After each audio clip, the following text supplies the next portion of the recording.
Subscribe करे हुए होते हैं, तो फॉर्म की संख्या काफी होती है और बैठने वालों की संख्या एग्जाम में काफी कम होती है। ठीक है, तो चलिए अगर हम देखें बच्चों कि ये कुछ कॉमन क्वेश्चंस बच्चों के निकल के आते हैं, क्या एसएससी एमटीएस में एक सीट लेना आसान है? अगर मैं बोलूं बच्चों, यार देखिए एमटीएस को वही बच्चा दे रहा है जो सीजीएल से फेल हो गया है या सीएचएसएल में उसका नंबर नहीं आ रहा है, तो वो सीधी सी बात है होशियार तो है नहीं। अगर होशियार होता आपके उस सीजीएल वाले बच्चे बैठते हैं या सीएचएसएल वाले बैठते हैं, मैंने मान लिया एसईपीओ वाले बैठते हैं, मैंने मान लिया वही बैठते हैं, पर वो वहां पास थोड़ी हो रहे हैं भाई, फेल होने वाले तो कहीं भी हो सकते हैं। अब आपके उस आईएएस वाले बच्चे बैठते हैं, पर आईएएस वाले वो है ना जो फेल हो रहे हैं, फेल होने के लिए तो आप भी बैठ जाओ। तो मैं ये कहना चाह रहा हूं भैया कंपटीशन है, वही बच्चे बैठते हैं, पर वहां के फेलियर बच्चे बैठते हैं।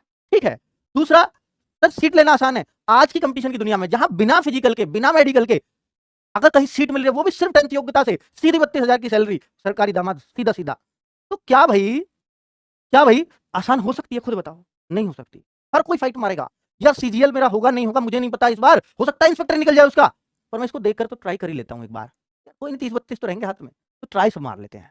इसलिए कंपटीशन टफ होता चला जाता है, सीटें खाली हो जाती हैं हर बार क्योंकि बच्चा छोड़कर फिर सीजीएल में ज्वाइन कर लेता है। ठीक है, पर बच्चों ट्राई सब मारते हैं, इसलिए आसान नहीं है, कट ऑफ हाई जाता है, इसमें कोई शक नहीं है। और सबसे अच्छी बात, अगर निकलने के चांस है तो इस बार ही निकलने के चांस है। इस बार सिलेबस चेंज हुआ है, जो बच्चे बीटेक वाले थे, बीएससी वाले थे, जो सीजीएल निकालते थे, वो मैथ्स और इंग्लिश की तैयारी वहां भरसक करते थे और यहाँ पूरे में से पूरे लाते थे वो। यहाँ मैथ रीजनिंग को कर दिया इस बार जीरो क्वालिफाइंग, भाई कुछ भी नहीं है उसमें, तो अभी बता रहा हूँ उसका प्रोसीजर, उसका तो कुछ छोड़ा ही नहीं उन्होंने। तो अब जब वो छोड़ा नहीं तो फिर इसका मतलब अब जीएस और इंग्लिश पे आकर अटक गई पूरी बात। इंग्लिश तो वो बच्चे कर जाते हैं क्योंकि वो तो तैयारी कर रहे होते थे सीजीएल की, लेकिन बच्चों जीएस में उनको वास्तव में सबसे बड़ी समस्या होती है। तो जीएस में जो सिपाही की जीडी वगैरह की तैयारी, दिल्ली पुलिस की, यूपी पुलिस की जो बच्चे तैयारी कर रहे हैं और वो इंग्लिश में आपको फाइट मार रहे हैं, आप जीएस में उनको पटक नहीं दे दोगे। तो यहाँ पर दोनों का एक कंबाइंड टक्कर इस बार मिलने वाली है, उनको भी आप लोगों से। अगर वो होशियार भी है तो होंगे, पर हम भी इस बार उनको कड़ी टक्कर देंगे जीएस की वजह से। ठीक है, आपकी इंग्लिश भी विपिन सर ने ऐसी करा दिया कि आप उनको इंग्लिश में भी टक्कर दे पाओगे। अगर आपके दोनों सब्जेक्ट्स पे कमांड है, दोनों सब्जेक्ट्स को आप कह सकते हो कि मैं जो है बहुत बेहतर कर सकता हूं, इनमें 100% श्योर कोई नहीं होता यार, इंग्लिश में जीएस में कोई 100% नहीं हो सकता, पर मैं बहुत हद तक मेरे कमांड में मैं इनको निकाल फेंकूंगा। इस बार मेरा बहुत विश्वास इन पर बन रहा है। तो अगर ऐसा विश्वास आने लगा है तो निश्चित तौर पर बच्चों आप सिलेक्शन के नजदीक हैं। मैं आपसे फिर कह रहा हूं 150 मार्क्स का पेपर है, आप कोशिश करो 125-130 लाने की, तो आप तब ये मान सकते हो कि हाँ मेरा हो सकता है। ठीक है, क्योंकि इतना स्कोर इसमें लाना ही पड़ेगा, क्योंकि इसकी कट ऑफ हाई जाती है। अगर पेपर पहले जैसे आते हैं तो पेपर ही कुछ अलग लेवल का बना दिया तो भाई फिर तो डाउन भी जाएगी। ठीक है, चलिए तो एसएससी एमटीएस 2022 क्यों खास है? पहले तो सबसे बड़ी बात बच्चों खास की ये है कि यार इसमें आपने तैयारी की, बहुत भरसक प्रयास किया, हमने इसमें आपको आदर्श बैच भी दिया जो आपका इस वाले में भी वैलिड रहेगा। हम इस आदर्श बैच को इस एग्जाम के बाद हटाते नहीं है, हटाएंगे नहीं। आरडब्ल्यू की पॉलिसी रही है, आपको मालूम होगा बच्चों कि जब भी हम कोई बैच लाते हैं तो उस भर्ती का जब तक एग्जाम होता है, चाहे वो 2 महीने में हो, चाहे 2 साल में हो या 4 साल में हो, उस बैच को हटाते नहीं है, नहीं हटाते। तो बच्चों फिर तो इस बार तो एग्जाम हो गया, इसका 2 महीने में 3 महीने तो किया, ये बैच हट जाएगा नहीं। इस बार मैंने पहले ही बोल दिया था ये 1 साल की वैलिडिटी रखूंगा इस बैच की पूरी। ठीक है, तो आप ये वाली भर्ती भी जो अगली आ रही है एमटीएस की, ये 2023 वाली आ रही है, अभी चल रही है 22 वाली है बच्चों, और ये हर साल निकलते हैं। तो ये साल में 2 बार आए, 22 वाली भी इसी साल में हुई है और 23 वाली भी इसी साल में होने जा रही है। मिशन मोड पे है ना मोदी गवर्नमेंट बच्चों, तो अगस्त सितंबर में इसका भी एग्जाम होने जा रहा है और जून में इसके फॉर्म आ रहे हैं अगली वाली एमटीएस के। तो इसलिए भी ये खास है कि आपने भरसक प्रयास किया और आप किनारे से चुके। मैंने शुरू में भी बोला था कि आप उसमें किनारे से चुक गए, तो आप अपनी तैयारी कंटिन्यू रखना, अगली भर्ती आपका वेट करे और ये भी बड़ी भर्ती होगी बच्चों। ठीक है, तो आप मतलब क्या अपनी मेहनत को कंटिन्यू अगस्त सितंबर तक नहीं रख सकते? अब तो आपको कोई और बैच खरीदने की जरूरत नहीं है, इसी को बार बार कर लेना यार। हम लाएं भी तो वो भी लेने की जरूरत नहीं है अब आपको, ये बैच तो आपके पास ऑलरेडी होगा। बार बार बैच खरीदने से थोड़ी सिलेक्शन होते हैं बच्चों, उनको पढ़ने से होते हैं। तो ये इसलिए खास है कि 22 में एक बहुत अच्छा चांस है, अच्छी फाइट देंगे हम। अगर किसी वजह से रह गया तो फिर 2 महीने बाद दूसरा हो रहा है, तो इसलिए हमें तैयारी कंटिन्यू रखनी है। ठीक है, चलिए अब अंतिम 10 दिन में क्या खास करने की जरूरत है, मैं उस बात पे आ रहा हूं अब। और मॉक में कितना स्कोर इस समय होना चाहिए बच्चों? अगर देखिए मैं आपसे बोलूं कि आपका मॉक में इस टाइम 120 आना जरूरी है। अब जिस बच्चे के 110 आ रहे होंगे, 105 आ रहे होंगे, 100 आ रहे होंगे, वो हताश निराश हो जाएगा कि 120 बोला था गुरुजी ने, वही 130 कर पाएगा। ऐसा नहीं होता। कई बार जो बच्चा है मॉक में, हर मॉक में 130-35 ला रहा होता है, वो कई बार उसके हाथ पैर बहुत ज्यादा फूल जाते हैं पेपर को देखकर, वो बहुत ज्यादा सीरियस हो जाता है, इतना बोझ बना देता है दिमाग पर कि उसका पेपर जितना वो चाहता है वो कभी हो ही नहीं सकता, घबराहट की वजह से। तो वो जो है उसको तो हम कह ही नहीं सकते जो यहाँ इतना वो उतने ले आएगा। पर फिर भी मैं आपको ये बताता हूँ बच्चों कि यहाँ पर अगर आपके 100 भी आ रहे हैं या 110 भी आ रहे हैं तो आप बहुत अच्छी फाइट में, हो सकता है वहां 130 ले आओ, 125 ले आओ। ऐसा भी होता है बच्चों के साथ कि आप कितने उसको संतुलित तरीके से, पेशेंस तरीके से आप पेपर को हैंडल करते हो। ठीक है, तो ऐसे मत घबराना कि मेरा यहाँ कम स्कोर आ रहा है तो मेरा वहां कम ही आएगा, या मेरा बहुत ज्यादा आ रहा है तो मैं तो सेलेक्ट हो गया। नहीं, दोनों ही बातें गलत है। चलिए, और ये सब ऑल इंडिया मेरिट लगती है बच्चों, ये मेरिट कोई ऐसे नहीं लगती जैसे जीडी की लगती है। यहाँ पर महाराष्ट्र वाले बच्चे को भी सेम अवसर है, वेस्ट बंगाल वाले को भी, असम वाले को भी, तमिलनाडु वाले को भी, और यूपी वाले, बिहार वाले बच्चे को भी सेम मेरिट का सामना करना पड़ता है सबको। ठीक है, ये यूपी स्टेट के लिए इतनी वैकेंसी ऐसा नहीं होती है जीडी की तरह। ये अच्छी बात है अगर आप इन स्टेट से हो जिनकी कट ऑफ हाई जाती है, और जिनकी कम जाती है उन स्टेट से हो तो आपको दुख होगा कि भाई इसमें तो नहीं होने वाला। ठीक है, इसमें तो बहुत मेहनत लगेगी जी। अब बच्चों एक अंतिम बार ये बता रहा हूं आपको कि एसएससी एमटीएस का प्रोसीजर क्या है। अगर आपको नहीं पता तो फिर आप सीरियस स्टूडेंट तो नहीं है, अगर आपको अब तक नहीं पता फिर भी मैं बता देता हूं। तो बच्चों ये सेशन 1 और सेशन 2 होगा, ध्यान से सुनना मेरी बात को, अभी इंस्ट्रक्शंस भी आ जाएंगे। तो सेशन 1 जो है बच्चों, जब ये खत्म हो जाएगा यानी 45 मिनट्स आपको मिलेंगे। 45 मिनट्स, जब आपके 45 मिनट्स में आपको मैथ्स देखना है, रीजनिंग देखनी है। ठीक है, अब ये दोनों के 20-20 क्वेश्चन है, 60-60 मार्क्स है, पर ये जस्ट क्वालिफाइंग है, यानी 40 क्वेश्चन में से अगर आप जनरल वाले बच्चे हो तो आपको 12 करने हैं, अगर आप ओबीसी वाले हो तो आपको 10 करने हैं, और अगर आप एससी एसटी से हो तो आपको 8 क्वेश्चन करने होंगे 40 में। ये जस्ट क्वालिफाइंग है और इसमें नेगेटिव भी नहीं है, यानी आप तुक्का भी मार सकते हो। इसको हर कोई बच्चा पूरे के पूरे 40 ही अटेम्प्ट करके आना, मेरी बात आज की सुन लेना बच्चों, वरना पछताओगे। सारे बच्चे फुल अटेम्प्ट करके आना, नो नेगेटिव मार्किंग इसमें। ठीक है, लेकिन क्या सर जैसे इसमें नेगेटिव नहीं है तो क्या इसका टाइम हम इनमें यूज कर सकते हैं? नहीं, पेपर 1 सिटिंग में होगा, एक बार बैठोगे सब कुछ देके उठोगे, सेशन 1 भी सेशन 2 भी। लेकिन जैसे ही 45 मिनट्स होंगे तभी आप जनरल अवेयरनेस और इंग्लिश खोल सकते हो, ये खुलेंगे ही नहीं बच्चों।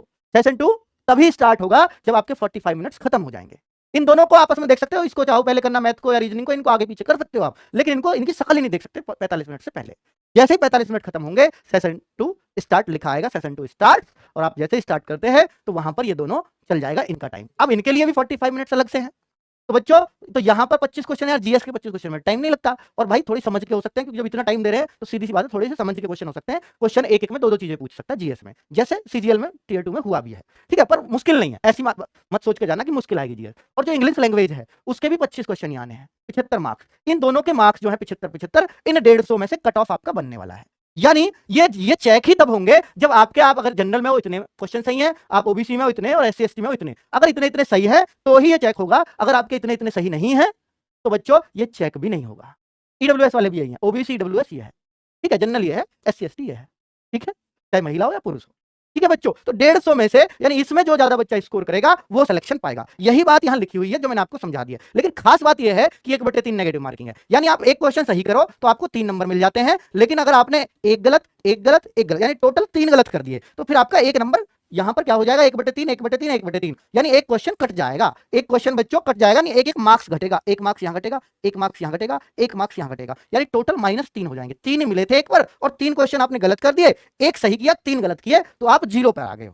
ठीक है, तो मतलब एक क्वेश्चन सही 3 गलत कर दिए तो बराबर हो जाते हो, आपको फिर कोई मार्क्स नहीं मिलेगा। ये होती है 1/3 की नेगेटिव मार्किंग। समझ में आ गई बात बच्चों? ठीक है, आपको बहुत आसान भाषा में मैंने समझाने की कोशिश की है। अब बच्चों ये सारी बातों के जवाब मैंने आपको दे दिए। अब अंतिम 10 दिन में आरडब्ल्यू आपके लिए क्या कर सकता है? पहले तो मैं आपसे इतना कहूंगा कि भैया 10 दिन में, यानी आज से, आज कितनी तारीख है? आज तो गया, अब 21 से 24 तक एक काम कर लेना, 21 22 23 24, ये 4 दिन जो भी आप कर रहे हो करते रहना। इंग्लिश की रिवीजन मार लेना बच्चों जितना कर सकते हो, इंग्लिश का रिवीजन जितना कर सकते हो, करंट रिवाइज कर लेना, एक बार करंट अफेयर्स रिवीजन जरूर कर लेना इसमें। बाकी तो आप पढ़ते ही रहे हो, अगर जीएस भी पढ़ रहे हो तो अब जीएस का भी रिवीजन करना, अब नया मत पढ़ना, और मत इस टाइम में मैथ्स रीजनिंग अब करना, जरूरत नहीं है। आप सिर्फ ये काम कर लेना इन 4 दिन में। 4 दिन के बाद आरडब्ल्यूए का मास्टर प्लान आप लोगों के लिए आ जाएगा, आरडब्ल्यूए का खास तोहफा आप सब लोगों के लिए, जिसको आप जानते हो गागर में सागर के नाम से। बहुत फेमस एक सीरीज है कि अंतिम समय में लाते हैं, जो बच्चों के लिए रामबाण साबित होती है। तो बच्चों इसमें शुरुआत जो कर रहे होंगे स्टैटिक जी के नवीन सर, सुबह 10 बजे से 25 तारीख से आप हमारे साथ हैं एग्जाम तक, तो 25 से 10 तारीख सुबह 10 बजे। तो बच्चों ये जो क्लास होगी, सर ये तो हमने पढ़ लिया पूरा, तो जो आपने पढ़ा हुआ है उसको एक क्वेश्चन फॉर्मेट में लाते हैं गागर में सागर, और ये वो क्वेश्चन फॉर्मेट होता है बच्चों, ये वो क्वेश्चन होते हैं जो सबसे इंपॉर्टेंट हो सकते हैं एसएससी में, जो बार बार पूछे जाते हैं। और अगर आप इनमें से सर पूछेंगे, जैसे 200 क्वेश्चन लाए सर, 200 क्वेश्चन में पहली बात तो इतना मटेरियल करा देंगे साइड बाय साइड, सिर्फ क्वेश्चन आंसर लगाने नहीं आ रहे हैं, हो सकता है 1000 क्वेश्चन इसमें करा दें 200 में। तो 200 जो क्वेश्चन होंगे बच्चों, इनमें वो क्वेश्चन होंगे जो आपने पूरा स्टैटिक में पढ़ा है, टोटली रिवीजन, टोटली रिवीजन। तो आपको एक टारगेट रखना है कि मैं सर के पढ़े हुए तो हैं ये 200 क्वेश्चन मेरे, तो आपको ये करना है कि कम से कम मैं इसमें 175 क्वेश्चन सही करूं। तो ये जस्ट आपका टेस्ट होता है, गागर में सागर भी है, टेस्ट भी है, और सबसे इंपॉर्टेंट सीरीज भी आरडब्ल्यू की। अगर आप इतना कर पाते हैं तो निश्चित तौर पर आप पेपर में आग लगाने जा रहे हो बच्चों। ठीक है, और अब मैं रीजनिंग की बात करूं तो रीजनिंग की भी अगर आप पढ़ना है तो सिर्फ गागर में सागर पढ़ लीजिएगा। ये 26 तारीख को राहुल शर्मा सर आपको रीजनिंग दे रहे होंगे। ठीक है, दोनों बेस्ट टीचर हमारे पास, संदीप सर, राहुल शर्मा सर। तो राहुल शर्मा सर यहाँ पे आपको करा रहे होंगे 26 तारीख को। और बच्चों 27 तारीख को हिस्ट्री फिर नवीन सर लेके आ रहे होंगे सुबह 10 बजे, और शाम को 4 बजे पॉलिटी की क्लास हो रही होगी। ये क्लास 5 से 6 घंटे की होंगी बच्चों। और 28 तारीख को अंकित चौधरी सर ज्योग्राफी की क्लास लेकर के आ रहे होंगे सुबह 10 बजे, और ये सारी क्वेश्चन फॉर्मेट में होनी है। साइंस भी अगर पढ़ना है तो ये पढ़ना, अगर आपने नहीं पढ़ी है, ये बेस्ट क्वेश्चंस होते हैं एसएससी के जो आ सकते हैं एग्जाम में। करंट अफेयर्स सर हमने अब तक नहीं पढ़ी करंट अफेयर्स, तो क्या पढ़े? तो मैं आपको सलाह दूंगा सोनवीर सर शाम को जो रैपिड फायर लेके आते हैं, अभी तक उसमें 8-9 वीडियो हुई हैं, और कुछ ले लेंगे तो 10-12 वीडियो 20-20 मिनट की, एक तो रैपिड फायर कर लेना, और साथ में बच्चों ये करंट अफेयर्स के 400-500 क्वेश्चंस की क्लास लाएंगे जो एमटीएस के लिए वेरी इंपॉर्टेंट होगी, ये कवर कर लेना। ठीक है, इंग्लिश के लिए विपिन भाटी सर सुबह 10 बजे 30 तारीख को ला रहे होंगे, 30 अप्रैल को ये फुल डे इनकी क्लास चलेगी। इसमें ये वोकेबलरी और इसमें ये सबसे मिक्स क्वेश्चन होंगे ग्रामर से, कि जो कुछ आपने पढ़ा है वो रिवीजन है, कितने क्वेश्चन आप कर पाते हैं। ठीक है, रामबाण क्लास होगी बच्चों। और मैथ्स की दीपक सर, मैथ्स तो क्वालिफाइंग है वैसे, सुबह 8 बजे ला रहे होंगे 1 मई को तो, और इकोनॉमिक्स की अंकित चौधरी सर 1 मई को ही ला रहे होंगे शाम को 4 बजे। तो ये सारी क्लासेस हमने आपको शेड्यूल बना के दे दिया है, और उम्मीद है कि आपको ये बहुत पसंद आएगा। टाइमिंग भी लिखा है, डेट भी लिखी है, सबका आप अपने हिसाब से अब सहूलियत से लीजिएगा तसल्ली से। लेकिन एक और खास बात मैं बता रहा हूं कि मैंने पिछले जीएस के जितने भी सेट्स थे प्रीवियस ईयर एमटीएस के, तो बच्चों सब में एक चीज देखी कि 1 या 2 क्वेश्चन कंप्यूटर के आ रहे हैं हर सेट में। हर सेट में कंप्यूटर के प्रश्न हैं, या तो 1 है या 2 है। सर जब पिछली बार थे तो इस बार भी होंगे, कि कंप्यूटर का रोल तो बढ़ता ही जा रहा है, घटना तो है नहीं, तो 1-2 क्वेश्चन तो 100% होंगे। तो सर कंप्यूटर तो हमने पढ़ा भी नहीं है। बच्चों सबसे गलती बच्चा यही करता है कि जो क्वेश्चन का नंबर हमें निश्चित मिल सकता है उसको ही नहीं लेता। तो इसके लिए क्या कर सकते हैं सर? तो बच्चों इसके लिए अब मैं आपको बता